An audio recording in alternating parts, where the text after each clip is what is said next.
ನೀವು ನೋಡ್ತಾ ಇದ್ದೀರಾ ಮೈಂಡ್ ಇಟ್ ಮೀಡಿಯಾ. ನಾನ್ ಸಮೀನಾ. ಉತ್ತರಾಖಂಡ್ನ ಹೈ ಪ್ರೊಫೈಲ್ ಅಂಕಿತಾ ಭಂಡಾರಿ ಕೇಸ್ನಲ್ಲಿ ಇಂಪಾರ್ಟೆಂಟ್ ಡೆವಲಪ್ಮೆಂಟ್ ಆಗಿದೆ. ಪ್ರಕರಣದಲ್ಲಿ ಬಿಜೆಪಿ ಮುಖಂಡನ ಮಗನಿಗೆ ಕಠಿಣ ಜೀವಾವಧಿ ಶಿಕ್ಷೆಯಾದ ಬೆನ್ನಲ್ಲೇ ಕೊಲೆ ಅಪರಾಧಿ ಪುಲ್ಕಿತ್ ಪರ ವಕೀಲ ಅನುಜ್ ಪುಂಡೀರ್ ಮಾತಾಡಿದ್ದಾರೆ. ಈ ಪ್ರಕರಣದಲ್ಲಿ ಹೊಸ ಆಯಾಮ ಇರೋ ಬಗ್ಗೆ ಹೇಳಿದ್ದಾರೆ. ಲವ್ ಆಂಗಲ್ ಕೂಡ ಬಿಚ್ಚಿಟ್ಟಿದ್ದಾರೆ. ಜೊತೆಗೆ ಅಂಕಿತಾ ತಂದೆ ವೀರೇಂದ್ರ ಸಿಂಗ್ ಹಾಗೂ ಅವರ ವಕೀಲ ಅವನೀಶ್ ನೇಗಿ ಕೂಡ ಮಾತಾಡಿ ಈ ಎಲ್ಲಾ ಆರೋಪಗಳನ್ನ ಅಲ್ಲಗಳೆದಿದ್ದಾರೆ. ಹಾಗಾದ್ರೆ ಭಾರತದಾದ್ಯಂತ ಸದ್ದು ಮಾಡಿ ಅಂಕಿತಾ ಭಂಡಾರಿ ಕೇಸ್ನಲ್ಲಿ ಏನ್ ಬೆಳವಣಿಗೆ ಆಗಿದೆ ಅನ್ನೋ ಬಗ್ಗೆ ಇವತ್ತಿನ ನಮ್ಮ ವಿಡಿಯೋದಲ್ಲಿ ಹೇಳ್ತೀವಿ. ಪ್ರಕರಣ ನಡೆದು ಬರೋಬ್ಬರಿ 985 ದಿನಗಳ ನಂತರ ಇದೇ ಮೇ 30ಕ್ಕೆ ನ್ಯಾಯಾಲಯ ಮಾಜಿ ಬಿಜೆಪಿ ನಾಯಕ ವಿನೋದ್ ಆರ್ಯ ಮಗ ಪುಲ್ಕಿತ್ ಆರ್ಯ ಸೇರಿದಂತೆ ಅವನ ಮತ್ತಿಬ್ಬರು ಚೇಲಾಗಳಾದ ಅಂಕಿತ್ ಗುಪ್ತಾ ಮತ್ತು ಸೌರಭ್ ಭಾಸ್ಕರ್ಗೆ ಜೀವಾವಧಿ ಶಿಕ್ಷೆ ನೀಡಿ ಆದೇಶ ಹೊರಡಿಸಿದೆ. ಮೂವರಿಗೂ ತಲಾ 50,000 ರೂಪಾಯಿ ದಂಡ ವಿಧಿಸಿದೆ. ಆದ್ರೆ ಮಗಳನ್ನ ನಿರ್ದಯವಾಗಿ ಕೊಂದ ರಾಕ್ಷಸರಿಗೆ ಗಲ್ಲು ಶಿಕ್ಷೆ ಆಗಬೇಕಿತ್ತು ಅಂತ ಅಂಕಿತಾ ಕುಟುಂಬ ಆಗ್ರಹಿಸಿದೆ.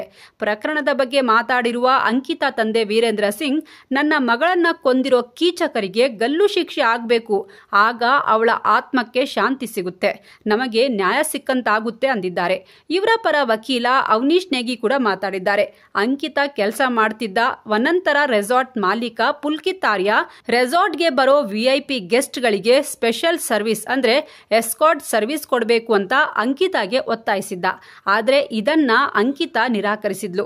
ಈ ಎಲ್ಲದರ ಬಗ್ಗೆ ತನ್ನ ಸ್ನೇಹಿತನ ಬಳಿ ಹಾಗೂ ರೆಸಾರ್ಟ್ನ ಇತರೆ ಸ್ಟಾಫ್ ಹತ್ರ ಹೇಳ್ಕೊಂಡಿದ್ಲು. ಇದು ಗೊತ್ತಾದಾಗ ಪುಲ್ಕಿತ್ ಕೋಪಗೊಂಡಿದ್ದ.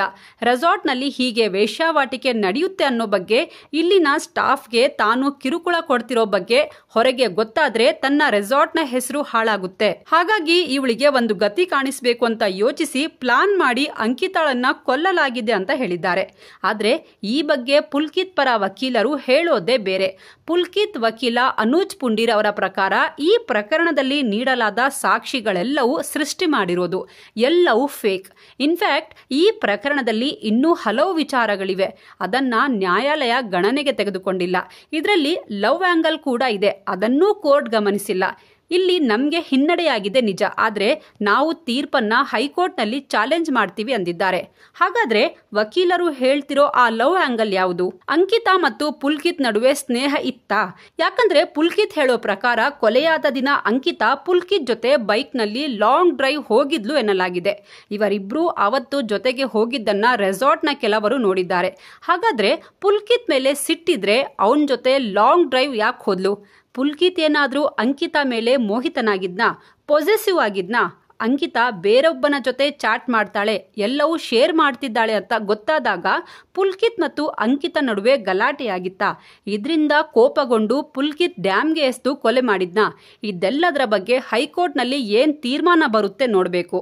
ಹಾಗಾದ್ರೆ ಈ ಅಂಕಿತಾ ಮರ್ಡರ್ ಕೇಸ್ ಏನು ಅನ್ನೋ ಬಗ್ಗೆ ಬ್ರೀಫ್ ಆಗಿ ಹೇಳ್ತೀವಿ ನೋಡಿ. ಅವತ್ತು 18 ಸೆಪ್ಟೆಂಬರ್ 2022 ರೆಸಾರ್ಟ್ನಲ್ಲಿ ಕೆಲಸ ಮಾಡ್ತಾ ಅಂಕಿತಾಗೆ 20 ದಿನ ಆಗಿತ್ತು ಅಷ್ಟೇ. ಅಂಕಿತಾ ತನ್ನ ಕೆಲಸವನ್ನ ಎಂಜಾಯ್ ಮಾಡ್ತಿದ್ಲು. ಅದ್ಯಾಕೋ ಆ ದಿನ 18ನೇ ತಾರೀಕು ಅಂಕಿತಾ ತುಂಬಾ ಕೋಪದಲ್ಲಿದ್ಲು.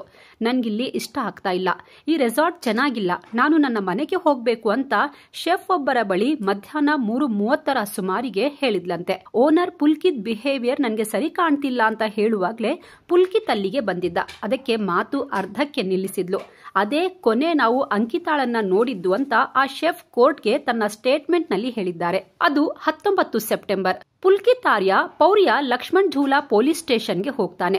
ನಮ್ ರೆಸಾರ್ಟ್ ರಿಸೆಪ್ಷನಿಸ್ಟ್ ಅಂಕಿತಾ ಭಂಡಾರಿ ಎಲ್ಲೂ ಕಾಣ್ತಿಲ್ಲ. ನಿನ್ನೆ ಕೆಲಸ ಮುಗಿದ ಮೇಲೆ ರೂಮ್ಗೆ ಹೋದವಳು ಇವತ್ತು ಎಲ್ಲಿ ಹುಡುಕಿದ್ರೂ ಕಾಣ್ತಿಲ್ಲ ಅಂತ ಮಿಸ್ಸಿಂಗ್ ಕಂಪ್ಲೇಂಟ್ ದಾಖಲಿಸ್ತಾನೆ. ನಂತರ ಪುಲ್ಕಿತ್ ಅಂಕಿತಾ ತಂದೆ ತಾಯಿಗೂ ಫೋನ್ ಮಾಡಿ ನಿಮ್ ಮಗಳು ಮಿಸ್ಸಿಂಗ್ ಆಗಿದ್ದಾಳೆ ಅಂತ ವಿಷಯ ತಿಳಿಸ್ತಾನೆ. ಇವನ ಮಾತು ಕೇಳಿ ಅಪ್ಪ ಅಮ್ಮ ಗಾಬರಿ ಆಗ್ತಾರೆ. ಅದು ಸೆಪ್ಟೆಂಬರ್ 20. ಅಂಕಿತಾ ತಂದೆ ವೀರೇಂದ್ರ ಭಂಡಾರಿ, ತಾಯಿ ಸೋನಿ ಭಂಡಾರಿ ಊರಿಂದ ಹೊರಟು 21ಕ್ಕೆ ಪೊಲೀಸ್ ಸ್ಟೇಷನ್ಗೆ ಬರ್ತಾರೆ. ಊರಿಂದ ಬಂದ ಮೇಲೆ ಕಂಪ್ಲೇಂಟ್ ಕೊಡೋಕೆ ಹೋದ್ರೆ ಈ ಸ್ಟೇಷನ್ ಲಿಮಿಟ್ಗೆ ಬರಲ್ಲ ನಿಮ್ ಕೇಸ್, ನೀವು ಬೇರೆ ಸ್ಟೇಷನ್ಗೆ ಹೋಗಿ ಅಂತ ಇಲ್ಲಿಂದ ಅಲ್ಲಿ ಅಲ್ಲಿಂದ ಇಲ್ಲಿ ಪೊಲೀಸರು ತುಂಬಾ ಸುತ್ತಾಡಿಸಿದ್ರು ಅನ್ನೋ ಆರೋಪ ಕೂಡ ಇದೆ. ಅಂಕಿತಾ ಅಪ್ಪನಿಗೆ ಒಬ್ಬ ಕಾಲ್ ಮಾಡ್ತಾನೆ. ಅವನ ಹೆಸರು ದೀಪ್ ಪುಷ್ಪ್, ಅಂಕಿತಾಳ ಫ್ರೆಂಡ್. ಅವನು ಜಮ್ಮುವಿನಲ್ಲಿರ್ತಿದ್ದ. ಈ ದೀಪ್ ಪುಷ್ಪ್ ಜೊತೆ ಅಂಕಿತಾ ದಿನಾ ಚಾಟ್ ಮಾಡ್ತಿದ್ಲು. ದಿನ ಏನೇನಾಯ್ತು ಅನ್ನೋದೆಲ್ಲವನ್ನ ಇವನ ಇವನ್ ಜೊತೆ ಶೇರ್ ಮಾಡ್ತಿದ್ಲಂತೆ. ನೀವೀಗ ಈ ಚಾಟ್ ಅನ್ನ ನೋಡಬಹುದು. ಇದು ಅಂಕಿತಾ ಮತ್ತು ದೀಪ್ ಪುಷ್ಪ್ ಮಾತಾಡಿರೋದು. ಇದರಲ್ಲಿ ಈ ರೆಸಾರ್ಟ್ ನಲ್ಲಿ ನನಗೆ ಇರೋಕೆ ಆಗ್ತಿಲ್ಲ, ಉಸಿರು ಕಟ್ಟಿದ ವಾತಾವರಣವಿದೆ. ನಿನ್ನೆ ರಾತ್ರಿ ಅಂಕಿತ್ ನನ್ನ ಹತ್ರ ಬಂದು ನಿನ್ ಜೊತೆ ಏನೋ ಮಾತಾಡಬೇಕು ಅಂದ.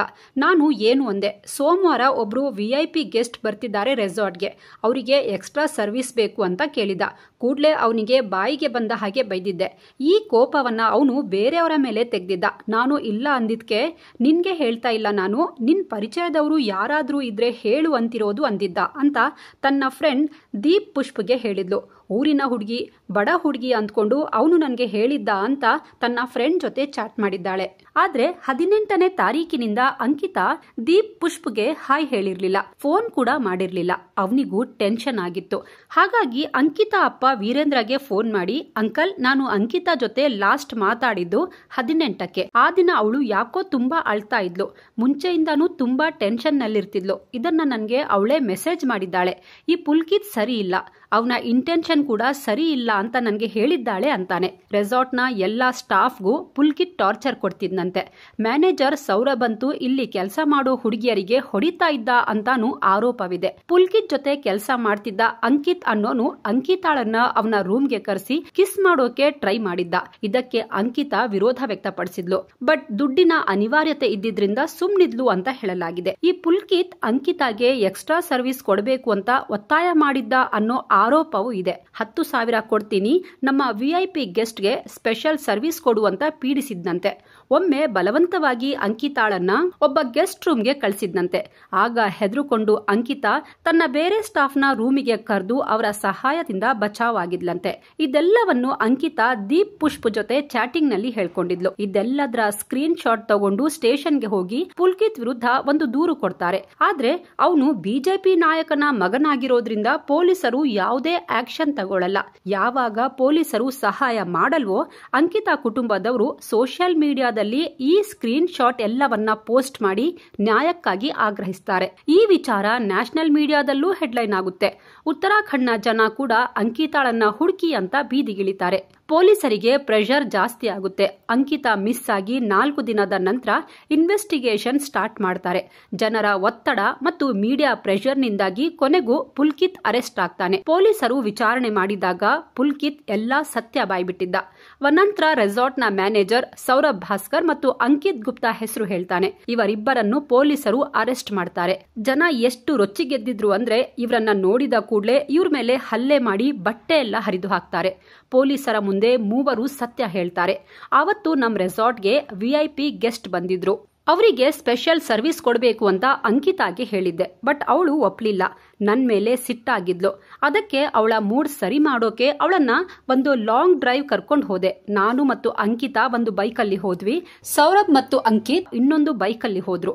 ಚಿಲ್ಲಾ ಬೈರಾಜ್ ಹತ್ರ ಹೋದ್ವಿ. ದಾರಿಲಿ ಬರುವಾಗ ಗಾಡಿ ನಿಲ್ಸಿ ನಾವು ಎಣ್ಣೆ ಹೊಡಿದ್ವಿ. ಇದು ಅಂಕಿತಾಗೆ ಇಷ್ಟ ಆಗ್ಲಿಲ್ಲ.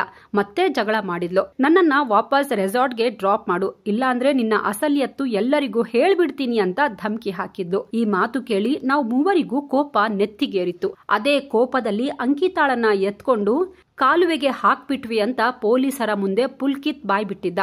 ಅಂಕಿತಾ ನೀರಲ್ಲಿ ಬಿದ್ದು ಸಹಾಯಕ್ಕಾಗಿ ಕೂಗ್ತಾ ಇದ್ಲು. ಆದ್ರೆ ಅವಳನ್ನ ಅಲ್ಲೇ ಬಿಟ್ಟು ನಾವು ಬಂದ್ಬಿಟ್ವಿ ಅಂತಾನೆ. ಬಟ್ ಹೋಗುವಾಗ 4 ಜನ ಬೈಕಲ್ಲಿ ಹೋಗಿದ್ದು ಅಲ್ಲೇ ಇದ್ದ CCTVಯಲ್ಲಿ ರೆಕಾರ್ಡ್ ಆಗಿತ್ತು. ಪೊಲೀಸರು ಡ್ಯಾಮ್ ಹತ್ರ ಹೋಗಿ ನೋಡಿದಾಗ ಮಳೆ ಬಂದು ನೀರಿನ ಮಟ್ಟ ಜಾಸ್ತಿ ಆಗಿತ್ತು. ಅದಕ್ಕೆ ಡ್ಯಾಮ್ ನೀರು ಸ್ವಲ್ಪ ಖಾಲಿ ಮಾಡಿಸಿ ಹುಡುಕ್ತಾರೆ.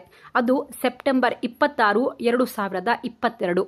ಡ್ಯಾಮ್ನ ನೀರು ಹರಿಯುವ ಕಾಲುವೆಯಲ್ಲಿ ಅಂಕಿತಾಳ ಬಾಡಿ ಸಿಕ್ಕಿತ್ತು. ಬಾಡಿ ಸಿಕ್ಕ ನಂತರ ಪೋಸ್ಟ್ ಮಾರ್ಟಂಗೆ ಕಳಿಸಿದಾಗ ಅಂಕಿತಾಳ ದೇಹದ ಮೇಲೆ ಹಲ್ಲೆ ಮಾಡಿರುವ ಗುರುತುಗಳಿದ್ವು. ಯಾವುದೋ ಚಪ್ಪಟೆಯಾಕಾರದ ವಸ್ತುವಿಂದ ಜೋರಾಗಿ ಹೊಡೆಯಲಾಗಿತ್ತು. ಹೊಡೆದ ನಂತರ ಜೀವಂತವಾಗಿ ಡ್ಯಾಂನ ಕಾಲುವೆಗೆ ಎಸೆದ ಪರಿಣಾಮ ನೀರಿನಲ್ಲಿ ಮುಳುಗಿ ಅಂಕಿತಾ ಸಾವನ್ನಪ್ಪಿದ್ದಾಳೆ ಅಂತ ರಿಪೋರ್ಟ್ ಬಂದಿತ್ತು.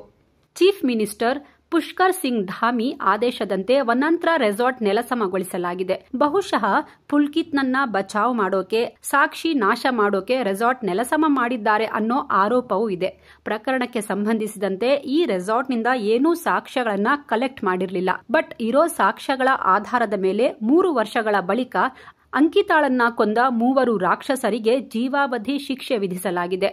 ಆದ್ರೆ ಪುಲ್ಕಿತ್ ಎಷ್ಟು ದುರಹಂಕಾರಿ ಅಂದ್ರೆ ತನಗೆ ಜೀವಾವಧಿ ಶಿಕ್ಷೆ ವಿಧಿಸಿದ್ರು ಇವನ್ ಮಾತ್ರ ಮೀಡಿಯಾದವರಿಗೆ ನಗ್ತಾ ನಗ್ತಾ ಕೈಬೀಸಿ ಹೋಗಿದ್ದಾನೆ. ನಮ್ಮಪ್ಪನಿಗೆ ದೊಡ್ಡವರ ಕಾಂಟ್ಯಾಕ್ಟ್ಸ್ ಇದೆ. ಇನ್ನೇನು ಸ್ವಲ್ಪ ದಿನದಲ್ಲಿ ಬೇಲ್ ತಗೊಂಡು ಹೊರಗಡೆ ಬಂದ್ಬಿಡ್ತೀನಿ ಅನ್ನೋ ದಿಮಾಕು ಇರಬೇಕು. ವಿಶೇಷ ಅಂದ್ರೆ ಆರೋಪಿ ಬಿಜೆಪಿ ನಾಯಕನ ಮಗನಾಗಿದ್ರಿಂದ ಇದೊಂದು ಹೈ ಪ್ರೊಫೈಲ್ ಕೇಸ್ ಆಗಿತ್ತು. ಸದ್ಯ ಈಗ ಕೋರ್ಟ್ ತೀರ್ಪು ಪ್ರಶ್ನಿಸಿ ಹೈಕೋರ್ಟ್ ಮೊರೆ ಹೋಗ್ತೀವಿ ಅಂತಿದ್ದಾರೆ. ಇನ್ನು ಹೈಕೋರ್ಟ್ ನಲ್ಲಿ ಏನಾಗುತ್ತೆ ಅನ್ನೋ ಬಗ್ಗೆ ನಿಮಗೆ ಮಾಹಿತಿ ನೀಡ್ತೀವಿ. ನಮ್ಮ ಚಾನೆಲ್ ಸಬ್ಸ್ಕ್ರೈಬ್ ಮಾಡೋದನ್ನ ಮರಿಬೇಡಿ. ಈ ಪ್ರಕರಣದ ಬಗ್ಗೆ ನಿಮಗೆ ಏನ್ ಅನ್ಸುತ್ತೆ ಕಾಮೆಂಟ್ ಮಾಡಿ ತಿಳಿಸಿ. Thank you so much.